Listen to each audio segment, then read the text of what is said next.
सालों पहले की बात है। एक जंगल में एक बरगद का पेड़ था। उस बरगद के पेड़ पर एक बगुला रहा करता था।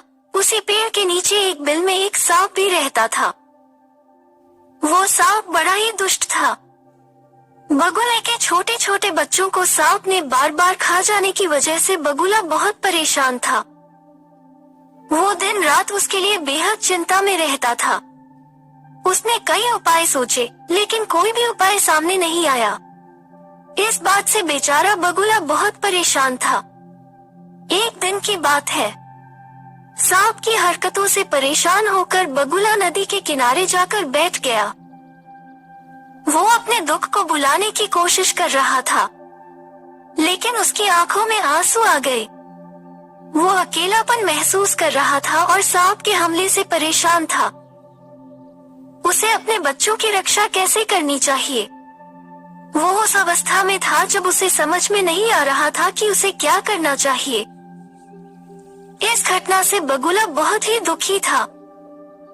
बगुले को रोता देख नदी में से एक केकड़ा बाहर आया और बोला, अरे बगुला भैया, क्या बात है? यहाँ बैठे बैठे आंसू क्यों बहा रहे हो? केकड़े ने बगुले को रोते हुए देखकर प्रश्न पूछा। उसने बगुला के दुख का कारण जानने की चाह की और उसे साथ देने का संकेत दिया। बगुला ने उसे सच्चाई बताई और अपने दुख का कारण बताते हुए बगुला बोला, क्या बताऊं केकड़े भाई, मैं तो उस सांप से परेशान हो गया हूँ। वो बार बार मेरे बच्चों को खा जाता है। घोंसला चाहे जितना भी ऊपर बनाऊं, वो ऊपर चढ़ ही जाता है। अब तो उसके कारण दाना पानी लेने के लिए घर से कहीं जाना भी मुश्किल हो गया है। तुम ही कोई उपाय बताओ। बगुला ने केकड़े से अपनी समस्या साझा की और उससे उपाय की सलाह मांगी। उसने केकड़े से सहायता की अपेक्षा की और उसे अपनी मदद करने के लिए प्रेरित किया। वो बगुला के साथ मिलकर सांप के खिलाफ एक योजना बनाने का सुझाव दिया और बगुला को उसे कैसे पकड़ना है और उसे बिल से बाहर निकालने के लिए उपाय बताया। बगुला ने उसकी सलाह मानी और एक योजना बनाई। बगुले की बात सुनकर केकड़े ने सोचा कि बगुला भी तो अपना पेट भरने के लिए उसके परिवार वालों और दोस्तों को खा जाता है। क्यों न ऐसा कोई उपाय किया जाए कि सांप के साथ साथ बगुले का भी खेल खत्म हो जाए। तभी उसे एक उपाय सूझा। केकड़े ने बगुले को समझाया कि कभी कभी योजनाओं में असफलता होती है और हमें उसे समझकर सुधारने की कोशिश करनी चाहिए।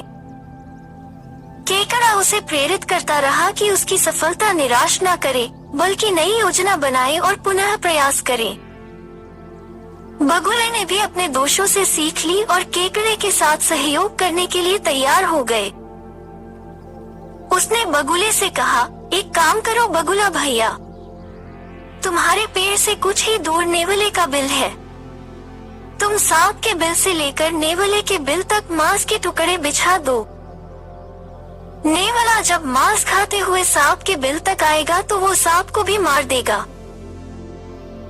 बगुले को यह उपाय सही लगा और उसने ठीक वैसा ही किया जैसा केकड़े ने कहा।